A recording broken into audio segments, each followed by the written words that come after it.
Hi guys, hindi ko natuloy yung vlog kanina dahil dalawa kasi nakikigulo sa akin.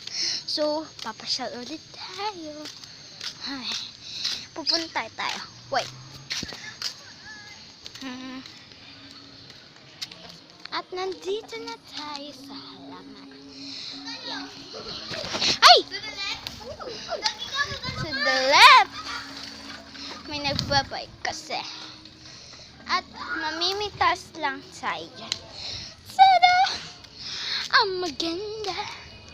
Hindi naman ako maganda. Pero kaunti lang yung kaganda ko na. Kagandahan, pero hindi naman marunong mag-edit. Na guys, sinabi ko na yung kanina sa inyo eh. Pinaulan ko lang. Wala lang. Boring. Kasi, boring kasi dito. Kaya,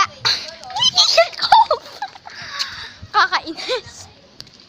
Nagpapaulan ako. Eh, wala na kasing dalawa. Kaya nag-vlog na ako. Nasa bahay na. Dahil nagsasarili kaming vlog. Si Erin. At, ayan. Si Kate. Ang ate ko. Wow.